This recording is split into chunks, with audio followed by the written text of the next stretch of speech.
Welcome to Black Nouveau. This is our edition for February 15th, 2017. I'm Joanne Williams. Smokey Robinson and Curtis Mayfield are two old school singers and poets. Bobby Drake introduces us to the gospel according to Smokey and Curtis.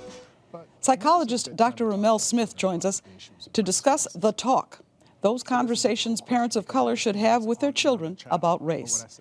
And we'll preview the upcoming Black Arts Festival this weekend at the African-American Women's Center. As we celebrate African-American History Month, it's important to remember that the civil rights struggle took place across the United States and not just in the South. That's the subject of a new book by historian Mark Speltz. Montgomery, Little Rock, Birmingham, Atlanta, Selma. All locations noted in history books as the places where battles for civil rights were fought in the South, below the Mason-Dixon line.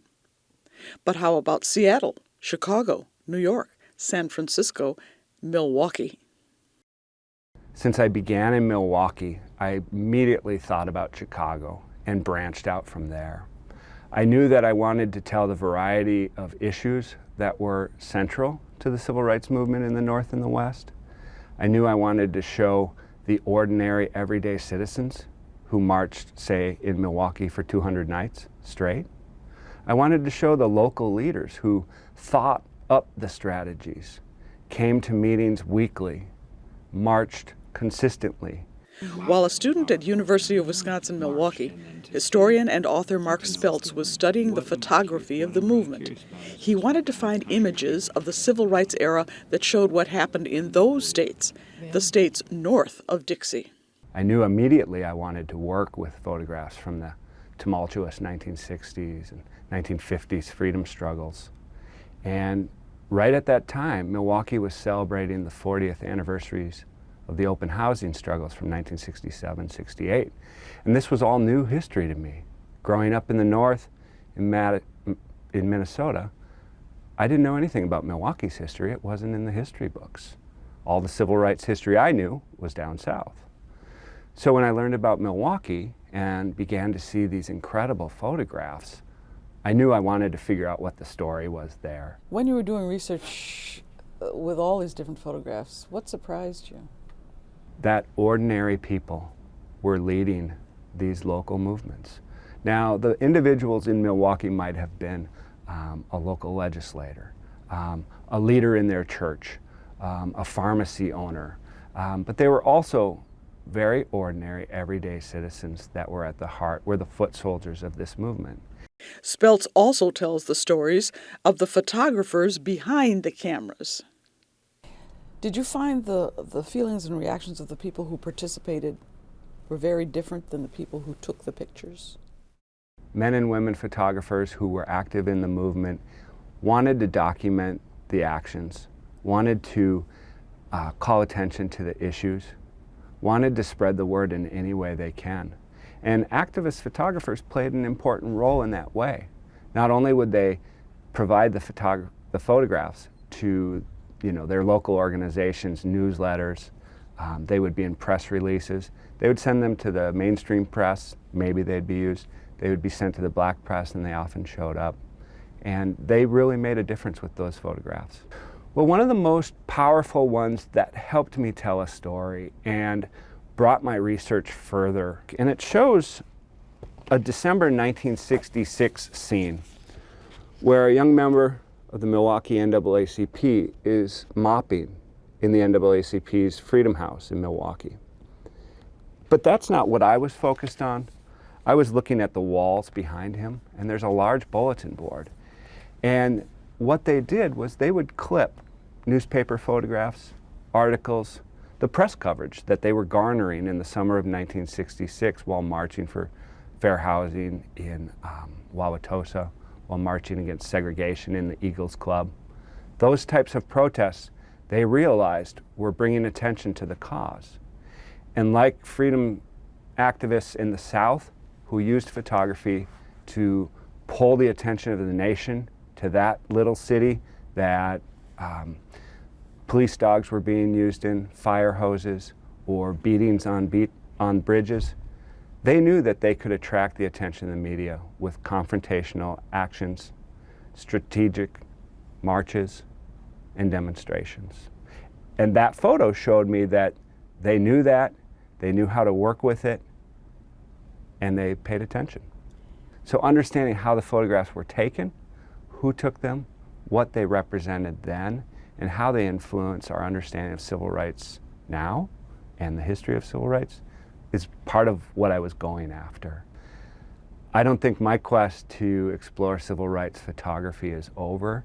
I hope that the book opens young Americans' eyes, boys and girls who maybe don't see these photographs in exhibits, don't see them in their textbooks, to think about their communities a little bit differently, to understand maybe the long roots of some of the issues that are affecting cities now and communities now. I hope that it inspires them to think about photography a little bit different, who took the picture and why it matters.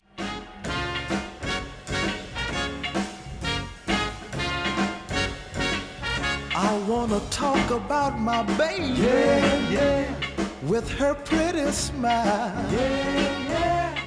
During the early 60s, the old ones would regale me with stories of growing up and working in the fields of their native South. Cotton, tobacco. They'd say these words as if they conjured up an entire world long past with the names of those two crops. Cotton, tobacco, were short for work me from sun up to sundown, work me like a mule, worse than a mule. Hell, they let the mule rest. White folks, really something else then. Man, you think they bad today. I was a little boy growing up in Philadelphia then. Polite, seen when and where I was supposed to be. Seldom heard, a good boy.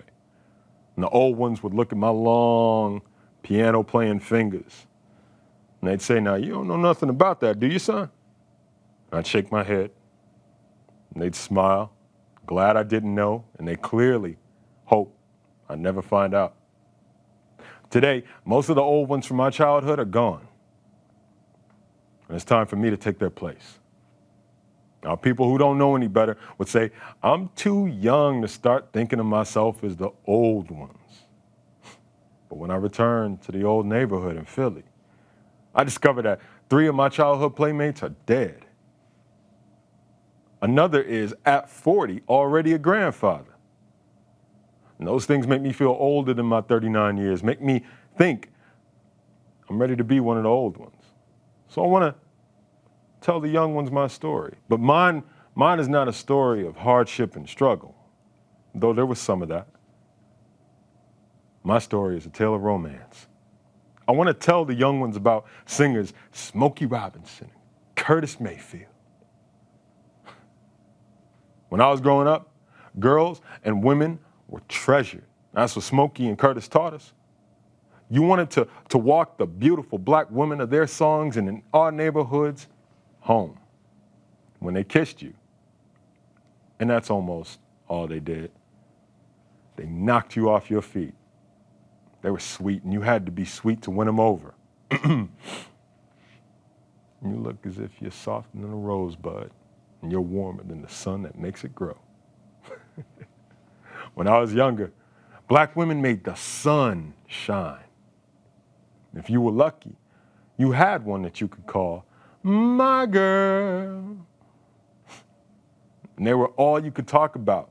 And you wanted to talk about them all the time. I want to talk about my baby, yeah, yeah. Unfortunately, unless they listen to the oldie stations, the young ones don't know anything about the world of romance. The world Curtis and Smokey wrote about and sang about. The world I came of age in.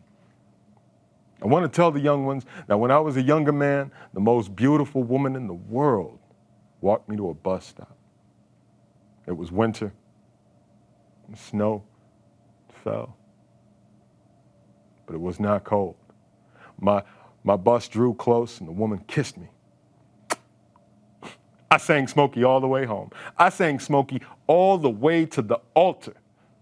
And still I sing Smokey. Every day I'm lucky enough to wake up beside her. I want to tell the young ones that my daughter is beautiful with a smile so bright, You know, she could have been a candle. I play Smokey and Curtis for her. I hope many other black fathers of beautiful daughters will play Smokey for their children too. It will help them understand how they should expect to be treated. And I want to tell the young ones that it will not be easy for anyone to get my daughter away from me. Like her mother, she's a treasure. And if my daughter's suitors don't know the gospel according to Smokey and Curtis, they won't have a chance at all. I intend to make sure of that. Won't. There it is. I give the talk to any young person in my family. It is a survival conversation. If they ask you to do something, do it. Be respectful. Make sure your hands are showing. I want to make sure you come home. When you become a father of a black boy in this country, this is a part of the terrain. A kid shouldn't see a cop as a threat. He ought to see that individual as somebody that can help him. That's a preview of The Talk, a 2-hour PBS documentary that looks at how parents of color are talking to their children about issues of race. We are now joined by psychologist Dr. Ramel Smith. Thanks for having me. Thanks. So we all want to protect our children from race. Yes, sir. But when is a good time to talk to our children about the issues of race and racism? Well, that's a difficult question because it depends on, the child. But what I say is this, you want to make sure that you are the first person to talk with that child, which means you probably need to talk to your child sooner than you think. And the reason why I say that is this is because most of the times we're trying to protect our children. We're trying to keep their innocent, those virgin years, so to speak. But then they'll say something that surprises us and we'd be like, oh, how did you know that? So as a parent, you want to make sure that you're talking to your children initially, and then by the conversation that you have and the response they have, lets you know which level they're on cognitively and they're ready to go to proceed. Now, one thing that's important is being honest. Yes, so when it comes up to issues of white supremacy, how honest can you really be with your children about that? Well, you know what? I can tell you, for example, what I did. I showed my children Roots, and I showed them the Book of Negroes. Now, at different ages, I only showed certain parts of the movie. And what I wanted them to do is to understand the horrific past, from the Middle Passage, the legacy of slavery and everything of that nature, and all of the things that came up. But also what I wanted them to see was, despite the legacy of white supremacy, despite what happened during the Middle Passage, the resilient nature of our people and the resilient nature that resides in their bloods, that they can overcome any obstacle or hurdle that's put before them. So you use documentaries and things like that, but what if you don't have that? What do you do then? Well, you know what? You talk to them because, unfortunately, in our news, we see it every day. When things happen in school, somebody called me this name. I saw this happen on the news. I saw this happen in our neighborhood. What does this mean? And what we have to do is be very honest with our children. And what I say we want to do is to be on the front end of it. So we want to make sure we're telling them before something even happens, so we can say, see, this is what I told you, but also in a manner where we can tell them that reduces their fears and increases their capacity to be able to deal with the situations that's going to arise, not only this time, but the next time. Does it bother you when you hear young people say, like, I don't see color, I don't really see race? I laugh at it because it's impossible not to see race. You'll hear comedians say, I hope you see color when you come to a stoplight because you need to know red, yellow, or green. So the same thing with people. I want you to see my race. I just want you to respect it also. I don't want you to ignore that fact, because to ignore my color means to ignore an important part of me. I want you to see it and I want you to respect it. But if you go into any school, and I know you probably experience this too, you have groups of, especially at recess or not lunchtime, you have groups of black kids sitting at one table, groups of white kids sitting at one table, groups of Hispanics probably sitting at another table. Should adults step in and try to make kids intermingle, or do you think we should just let kids be kids? Well, two things. I think we should let children be children, but I also think we have to intervene at certain points. So if it's certain times where there's elective things like a lunchroom, like a recess, let them pick their friends. But when it comes times to classrooms where we have to put them in reading groups, where we have to put them in lab groups, I think that's where we need to make sure that we mix those with the diversity so we can increase their social aspect and social learning. What should schools be doing? I mean, what part of the conversation should they be having with kids? Should there be a zero tolerance policy, for example, or how do they keep the conversation going? Well, you know, the old African proverb says it takes a village to raise a child, but we add to it that it takes a responsible village to raise a responsible child. So we need our schools, all of our schools, not just our Milwaukee public schools, but our suburban schools, our charter schools, to be able to recognize that all of our babies need to understand about racial competence, not just the black babies to learn about black history, but more importantly, even that our white students, that our Hispanic students learn about black history, and that all other cultures learn about other ones. But specifically, as we talk about Black History Month, that they learn about it so they understand that some of the stereotypes that's been seen can be shattered. I have a good friend, a colleague, who said he never saw a black person until he was 18, which meant everything that he had learned about a black person was about television. So what we have to do is make sure in these institutions of learning that we spread proper intellectual propaganda about all races. Well, what do you want to hear white parents tell their kids about race and racism? Well, you know what? One, they have to recognize their own biases, and two, recognize the sources where they're getting their information. Sometimes white families, like I talked about the gentleman who I just spoke about, he had never seen anybody, so he couldn't speak to his children legitimately about that. So you start to say, well, where are you getting your information from? You can't get it from documentary, you can't get it from books, but also say we have so many beautiful cultural events that go around. Make sure that they're immersed inside of those societies, inside of those communities, and learning, picking friends, and understanding and talking to their friends about those things that are really important to them in their community, about their culture. Okay, so bullying is on the rise, Yeah. and we've seen since Trump's inauguration, we've seen a lot of instances of that happening in the schools. Do you think that'll continue, and what should be done about that? Well, you know what? We have to do something about it, because just the other day, my 8-year-old son, he looks at me and says, I have some bad news. I said, what was it? He said, somebody was shot. He's watching the news before school. He comes back not even a minute later. He said, I have some more bad news. I said, what happened? He said, Donald Trump's coming to Milwaukee.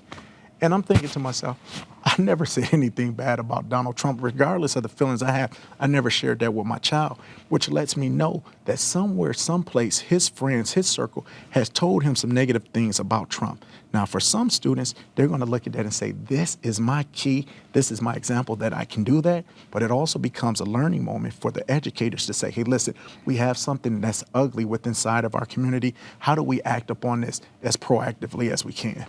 Now, when I think about race and trying to overcome racism, I think we have to overcome our own biases that we have. Yeah. How do you tell adults that, you know, maybe you should have a conversation or have lunch with someone that doesn't look like you in order to break those barriers? Yeah, when we talk about Donald Trump, one of the things we talk about is xenophobia, the fear of the unknown.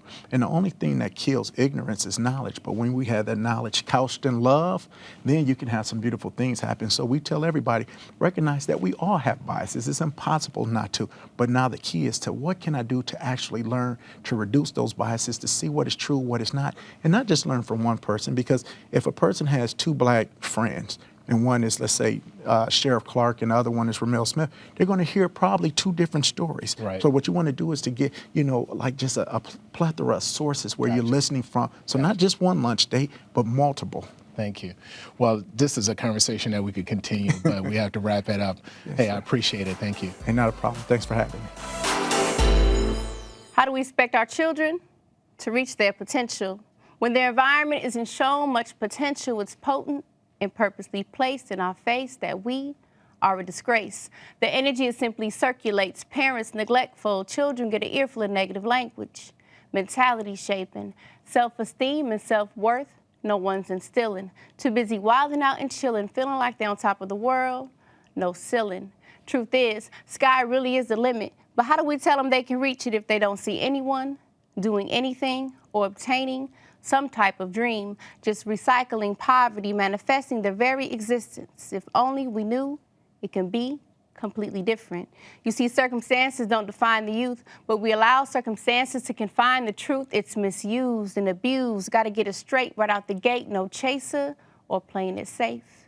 If we want change, we got to do things different. We don't need to find the way. The truth is in the light and it's housed inside you. These distractions just distracting you. Everything is in place to draw your attention away. The mirror should be your best friend. And I'm not talking about your physical reflection. You got to go deep within, push past your limits, increase your internal benefits. You're worth it. You deserve it. Our children need to see greatness in motion. They need to see what we tell them can be. But first, we we have to believe in our own possibilities. How do we expect our children to reach their potential? If we don't see it in ourselves and they don't see it in us, they're calling our bluff. It's time to lay it down, ante up, lay our cards out, right our wrongs, clean up this mess, and ask yourself, what am I afraid of? Fear is just an obstacle, a hurdle in your mind, and once you jump over it, your greatness shines. And I'll remind that your attitude can cause your altitude to have hurdles too. Greatness isn't petty, so be careful of your play. It's not always the big things that stand in your way. Your energy also circulates, but it's not too late. After all, how do we expect our children to reach their potential if we don't see it in ourselves and they don't see it in us? They're calling our bluff. MVP is one of the poets who will be featured at the Black Arts Festival this weekend. It's at the African-American Women's Center. She's joining us along with Linda Cooper, who's helping to promote the event. Welcome to you both. Thank you. And my first question to you is, MVP, your name is Vikki Porter. Yes, ma'am. What's the M for? Stands for Miss. Well, how'd you figure out to make it MVP? Well, when I was a day camp counselor at COA, Youth and Family Centers, one of my youth workers actually gave me that, my initials, my name. And then when I started doing poetry, then I took that as my stage name. I like that. Yeah. MVP, that's I love good. it a lot. It gets a lot of attention and people will never forget it. Well, Linda, tell us about the festival. When's it going to be? Where's it going to be? And besides MVP, what are we going to see? Well, the Wisconsin Black Arts Festival is going to be a myriad of artists, both visual entertainment, workshops, seminars. It's the February 17th through the 19th, so it's a 3-day event. And we kick off on Friday at 4 o'clock. That's our opening day with Hansberry Sands. They'll be there with the Soul Lounge. It will include a lot of poetry, spoken word. We're going to pump up the volume on the first night. The vendors will also be set up, the art vendors, all of the specialty artists from painting and sculptures and wood carvings, just all kinds of different things people can expect to see when they come into that room. Mm-hmm. Will you be performing? And when will you be performing? I will be performing, I do believe, on the Sunday. I also may be having a workshop there, too. Oh, okay. Yes. Well, how long have you been writing poetry? Seriously, for about 6 or 7 years. Seriously? What Yes. about before that? Before that, I was writing it, in and out through middle school and high school. I would guess one of the things you want people to see when they come to the festival is people like MVP who are writing poetry all the time. Right. To encourage kids who maybe were just writing it for fun like she used to do. Right. They can make a living doing it. They can do it for fun. They can do it because it's their dream to do it, but they can also take it to another level and perform and who knows, become famous doing it. Maya Angelou, famous poet. So you reach that height. I mean, these are humble beginnings for many of the artists. Many are local. Many don't get to perform on, the performing artists don't always get to perform on stage in front of a massive audience. So it gives them some experience to get out there and test their craft. Like at our jam sessions, they can come up and they can sing, they can bring their musical instruments and have a chance to perform on stage during those times. And those are in the evenings. That sounds like that could get kind of wild and crazy. It's going to be fun. It's going to be fun. We've got Mary Davis performing on Sunday evening. And she's a great jazz and blues artist. And she can play anything that you request, pretty much. So she's a great candidate for that. And on Saturday, we have Pierre. He'll be the jam master for that night. To give enough artists who can't make it one night, they can make it the next night. Mm-hmm. What about people who want to come up and just perform? Do they have to sign up in advance, or can they just walk up on the stage and do it? They have to sign up in advance on eventbrite.com. They do have to go and register. We get that information, and that's how we log them into the itinerary and interview them and see what they're going to perform and things like that. And then we can start promoting them as well along the way. So the sooner the better, yes. So this is a collaboration of the Wisconsin Black Chamber of Commerce, the Wisconsin African-American Women's Center, myself, and Sasha J. Parsons, event planning. Why? Why are you doing this? This is a lot of work. We want to keep the culture in the forefront of the community. You know, we lost a big festival. It brought people from all over the world. And culture in Milwaukee, it's out there. And we're not saying that it isn't, because I go to many cultural events, but it's just not enough. on a more regular basis. And Black History Month is a great time to launch this kind of event. People are looking for things to do this month, especially wait to see all of the exciting events going on in town, and we're proud that this is one of the events that's out So there. this is February 17th, 18th, and 19th. Yes, ma'am. At the African-American Women's Center. Yes, ma'am. 3020 West Village Street. Takes up the whole block. We've got parking on both sides of the building, as well as great street parking. Is it free? It's $10 a day, and there's some deals. And when you go online, you can see the deals. It's $10 for one day. It's $15 for 2 days, and it's $20 for all 3 days. So you get a discount if you want to come all 3 days. All right. Thank you very much, Linda Thank you Cooper for and having MVP Thank for joining you. us on Black Nouveau. We hope to see you there. And that's our show for this week. For Black Nouveau, I'm Joanne Williams. Thanks for watching, and remember, do something to celebrate your history.